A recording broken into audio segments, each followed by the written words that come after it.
نماز کے فضائل۔ میٹھے میٹھے اسلامی بھائیوں، ہر عاقل بالغ اسلامی بھائی اور بہن پر روزانہ 5 وقت کی نماز فرض ہے۔ نماز کے فرض ہونے کا جو انکار کرے وہ کافر ہے۔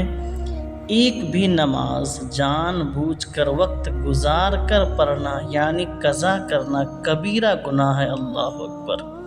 اور معاذ اللہ کی پناہ بالکل ہی نہ پڑھنا، یہ تو نہایت ہی سخت کبیرہ گناہ ہے۔ بدقسمتی سے آج مسلمانوں کو نماز کی بالکل پرواہ ہی نہیں رہی۔ ہماری مسجدیں ویران رہتی ہیں۔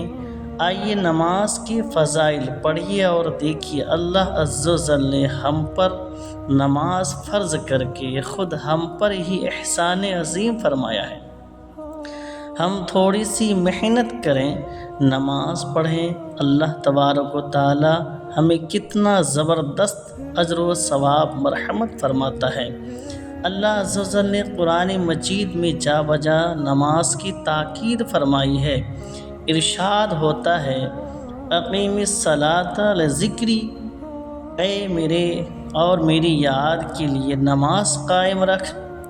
پھر اللہ تبارک و تعالیٰ ایک دوسری مقام پر ارشاد فرماتا ہے ان الصلاۃ کانت علی المؤمنین کتابا موقوتا، بے شک نماز مسلمانوں پر وقت باندھا ہوا فرض ہے۔ آج کل ہم نے بڑی ترقی کر لی ہے اور اوقات معلوم کرنا اب بھی کوئی مشکل بات ہی نہیں۔ وقت معلوم کرنے کے لیے گھڑیاں موجود ہیں۔ پہلے لوگ سورج، چاند اور ستاروں کو دیکھ کر وقت معلوم کرتے تھے۔ نماز کے لیے اوقات اب بھی انہی ذرائع سے معلوم کر کے توقیت داں علماء ہماری سہولت کے لیے اوقات نماز کا نقشہ تیار کرتے ہیں، اور عموماً ہماری مساجد میں یہ نقشے آویزاں ہوتے ہیں۔ سیدنا ابو درداء رضی اللہ تعالی عنہ سے روایت ہے کہ اللہ عز و جل کی بارگاہ میں سب بندوں سے زیادہ عظمت والے لوگ وہ ہیں جو سورج اور چاند کا دھیان رکھتے ہیں۔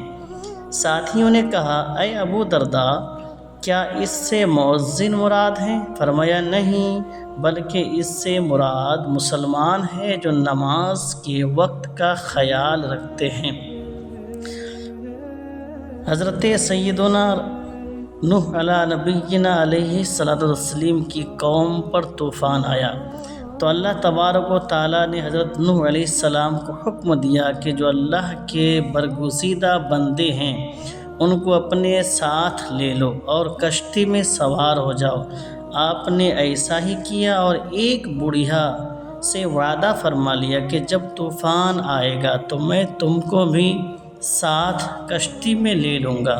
مگر جب طوفان آیا تو حضرت نوح علیہ نبینا علیہ الصلوۃ والسلام کو اس بوڑھیا کے متعلق مطلق خیال نہ آیا۔ طوفان آ کر اپنی تباہیاں مچاتا رہا اور بوڑھیا اپنی مکان میں نماز میں مشغول رہی۔ سبحان اللہ۔ طوفان گزر جانے کے بعد حضرت نوح علیہ السلام کو اچانک بوڑھیا کا خیال آیا اور بے حد افسوس ہوا۔ جب آپ اس کے مکان کے پاس سے گزرے تو دیکھا کہ بوڑھیا اپنے مکان میں موجود ہے اور عبادت میں مشغول ہے۔ آپ نے